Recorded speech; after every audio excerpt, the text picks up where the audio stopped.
Question number 151. B is drowning and insensible. A, in order to save his life, pulls him out of the water with a hook which injures him. A is guilty of A, using criminal force, B, voluntarily causing hurt, C, voluntarily causing grievous hurt, and D, no offense. Here the correct answer is option D, that is no offense.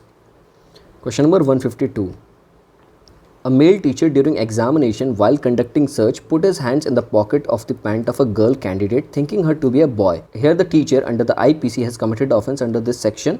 A 354, B 323, C 509 and option D none of the above.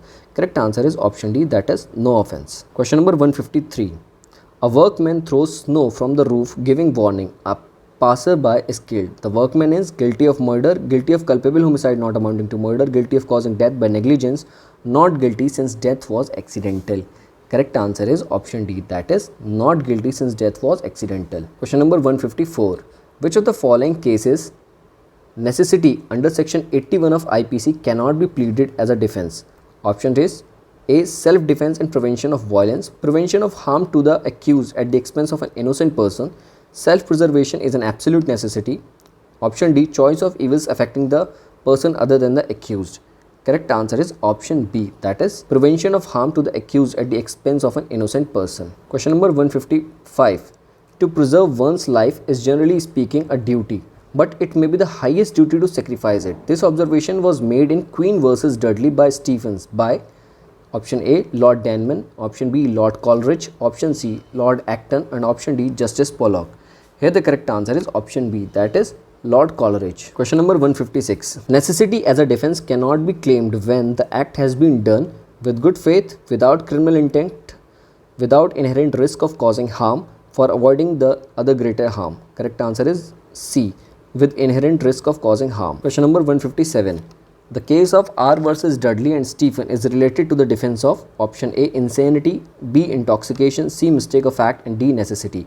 Correct answer is option D, that is necessity. Question number 158. Z is carried off by a tiger. A fires at the tiger knowing it to be likely that the shot may kill Z, but not intending to kill Z and in good faith intending Z's benefit, A's bullet gives Z a mortal wound.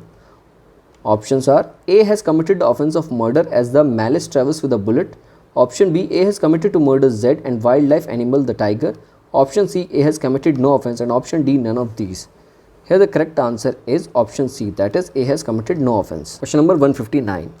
X and Y are swimming in the sea. After a shipwreck got hold of a plank, the plank was not large enough to support both. X, having no other option, pushed Y, who was drowned. X has committed culpable homicide, murder, the offence of causing death by negligence, no offence. Correct answer is no offence. Question number 160. The acts of a child constituting general exceptions under IPC are mentioned in.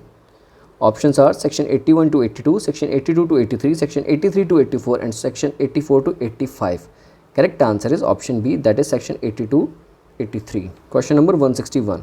Nothing is an offence which is done by a child under 7 years of age is based on the legal maxim Dolly capax, Dolly in capax, de minimis non curate lex.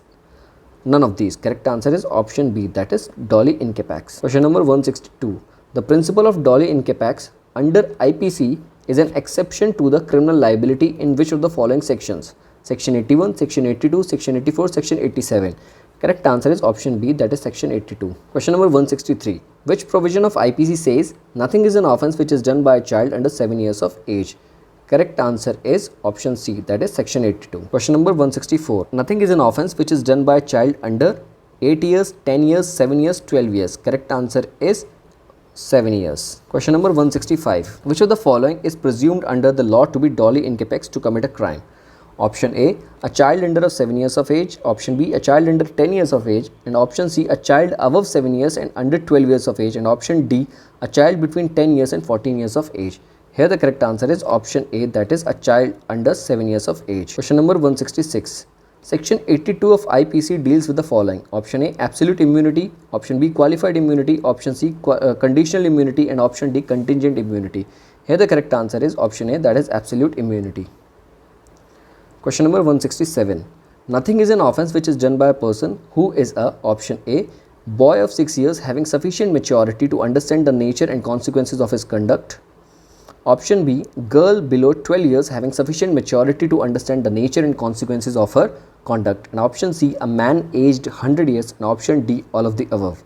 Here the correct answer is option A, that is boy of 6 years having sufficient maturity to understand the nature and consequence of his conduct. Question number 168. Under section 83 of IPC, a child is considered to be Dolly capax when he is above 7 but below 14 years of age, above 7 but below 12 years of age, of 7 years of age, above 8 but below 14 years of age.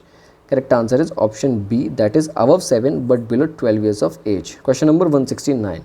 The leading case on section 83 of IPC is Bishambar versus Rumal, Devnarayan versus State, Ula versus King, Dayabhai Chaggan Thakur versus State of Gujarat. Correct answer is option C, that is Ula versus King. Question number 170. Assertion A. A boy aged 9 years intentionally kills B. A is liable to be convicted. Reason: the child up to age of 12 years is immune from criminal liability. Options are both A and R are true, but R is not the correct explanation of A. Option B, both A and R are true, but R is not the correct explanation of A. And option C, A is true but R is false. And option D, A is false but R is true. Here the correct answer is option C, that is A is true but R is false. A child of 9 years of age stole a gold necklace and immediately afterwards sold it to the accused. Is he guilty of theft? Options are: the child is not guilty as he lacked a sufficient maturity of understanding. Option B, the child is guilty as he has attained a sufficient maturity of understanding to judge the nature and consequence of his conduct on that occasion. Option C, the child is not guilty as he was below 12 years of age. And option D, none of the above. Here the correct answer is option B, that is the child is guilty as he has attained a sufficient maturity of understanding to judge the nature and consequence of his conduct on that occasion. Question number 172. Which expression has been used under section 84 of the IPC? Options are madness, mental ailment, unsoundness of mind, insanity. Correct answer is option C, that is unsoundness of mind. Question number 173. Under which section of IPC act of a person of an unsound mind is not an offence? Options are section 82, section 84, section 83, section 85. Correct answer is section 84. Question number 174. The expression unsoundness of mind is not defined in IPC, is defined in IPC, is not treated as equivalent to insanity, is not general exception in IPC. Correct answer is option A, that is it is not defined in IPC. Question number 175. Insanity is lack of free will, incapacity produced due to drunkenness, incapable of knowing the nature of act committed, diseased mind. Correct answer is option C, that is incapable of knowing the nature of act committed.